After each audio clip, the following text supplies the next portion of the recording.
Hey, everybody. Welcome to the official Do Good Better podcast. I'm your host, Patrick Kirby. And of course, we talk with people who are going to help our small and medium-sized nonprofits do good better. But what if those people were actually at nonprofits doing good in the field currently? Well, that's what we're talking about today. And I've got my friend Bridgette from Adapt Music. She's the founder. Bridgette, welcome to the official Do Good Better podcast. How are you? I'm doing well. Thanks for having me on today. I'm excited about this.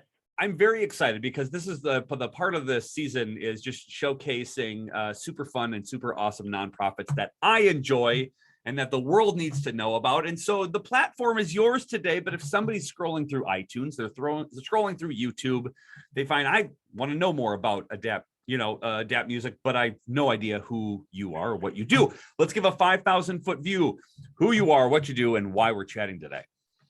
Perfect. Yeah, so I'm Bridgette Bitzegaio. I founded Adapt Music. I am the executive director. I'm the one who does all the activities. So I'm kind of not only the face of Adapt Music, but I'm the one who gets the pleasure of working with our participants too. So I love that about it.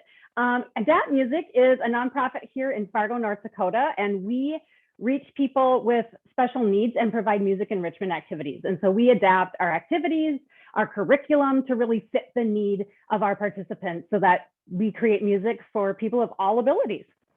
How did you figure out that this was a need to be inclusive for music? It's one of those things where if you go through life, you don't have anyone that's anywhere near to having a disability or any ability whatsoever. You don't think that music is a thing that you need to help facilitate. How did you come up with this?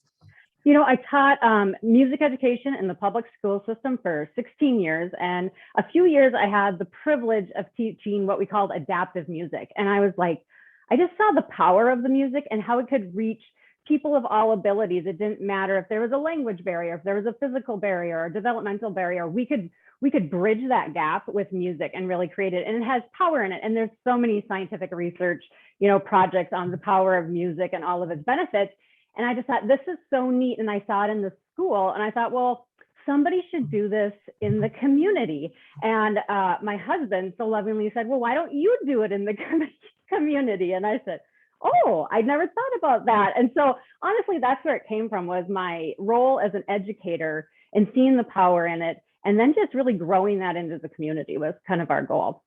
The one thing that I think universally everybody enjoys at least something in the music world. There's not one person I know that has I hate music. Like, I've never heard that statement made in public. And so that's wonderful. And I'm sure doing this, and again, starting it from the ground up, you've had a whirlwind of success stories. And I'm wondering if you can share one of those with the listeners, because the power of what you're doing has so many positive implications in individuals' lives. I'd love for you to take the floor and talk about that. Yeah, I think one of our greatest success stories for Adapt Music is honestly just the community outreach that we have. So what we really focus on, when I started it, I didn't know what the need was and where could we fit it. And I think that was really great about our organization, is we were able to adapt to that. So we saw, hey, there's groups in the community that are already serving groups of people, right? And so that's really where we fit in, is now we go out into those communities and we bring all the music, all the activities, we adapt it to the group we're serving. So we go into Gigi's Playhouse, CCRI in Moorhead. We do some special events with Ann Carlson Center in Jamestown, even Memory Cafe. So it doesn't even have to be special needs in the kind of the one way we look at it. It can be memory needs and these different groups.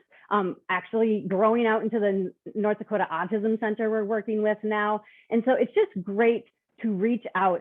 Full Circle Pediatric Academy. I think this is the great part of the success story, is that people see this and they go, hey, or they talk to somebody, oh yeah, we had a Adapt Music session and it was really fun. And the numbers are growing, and the stories of just the smiles on the faces, that's, I think, the biggest part for me. And they talk about that and the group's like, hey, well, maybe we could put that into what we do. And so I think that's been my greatest success story, is just really reaching out into the community and organizations that already serve a group of people, and how can we bring music into that group.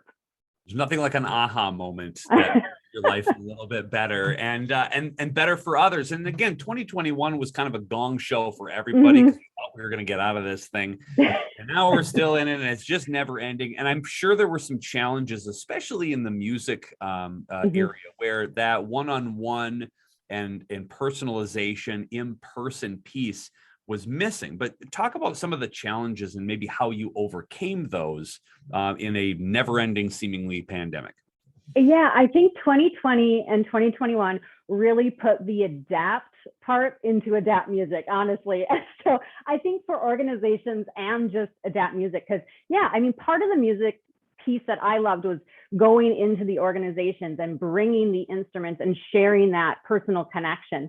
And so how can we do that when maybe we can't be together? So that was 2020. What was great was we went all virtual. We figured out what are things that we can use at home to make music. And we kind of I adapted the curriculum to fit, doing body percussion or using a bucket or a bowl. And we talked about using things at home that you can make music. We started creating some content that we put on YouTube, a little bit of making instruments at home, making takes. We always do that as a part of Adapt Music, but it really, we had to change that. And what can you find in your home to do that? And then for 2021, it was great. We got to be back in person. Some we did in the, early fall and summer, we did some outdoor activities so we could be spaced apart and, had equipment that we could do outdoors. We've been able to adapt even to having to go back to some virtual. So again, flipping back to virtual some groups this year and just honestly being flexible in how we're doing that. And so for me, it's really about changing the curriculum to fit those needs, whether we're at home and doing virtual, if we're in person, spaced out, all those different, things, creating musical kits. That was another adaptation we did. So instead of coming up and getting instruments and picking, I made a kit and we'd pass those out so we could be, spaced out and have your own, and you weren't sharing things and then, cleaning them all when we got back. So it was really just figuring that out. But I think that is actually something we did successfully, and just working with each group, because some of the groups that I work with, they may have different needs when it came to COVID and their protocols.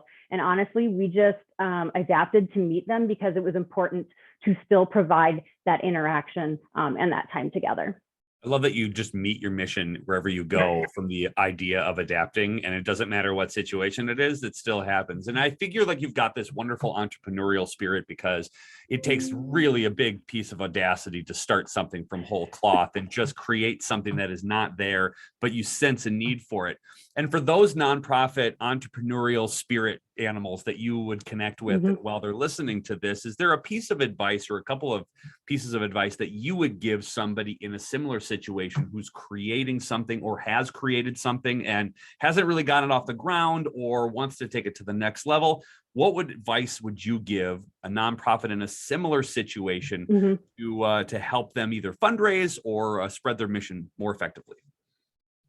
I think for me, it really is just to go out and do it. So I was kind of like I said, in the school system, and I was like, oh, somebody should do this in the community. And thankfully, I have a husband with that same entrepreneurial mindset that I don't necessarily have on my own.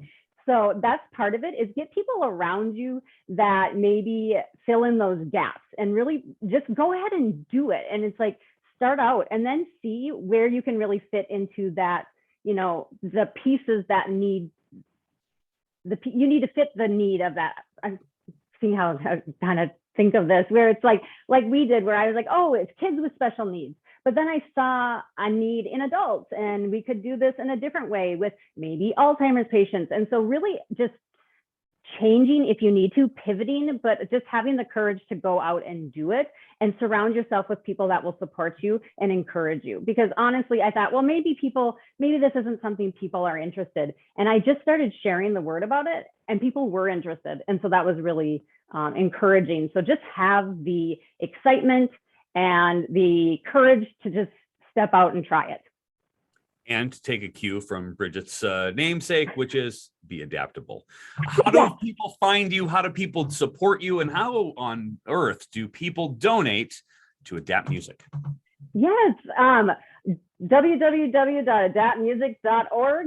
You can find out about our organization. Feel free to email me. Like I said, I do the programming, I do the fundraising. So Bridgette@adaptmusic.org. Email me if you are an organization that serves people and you're interested in partnering up with Adapt Music, we bring it all, and we honestly do it at no cost to our participants.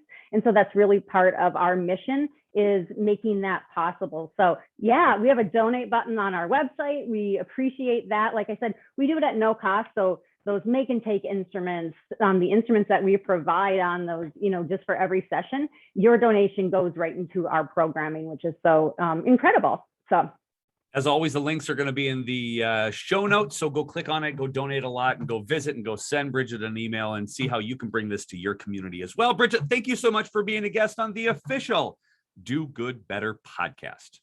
Thank you.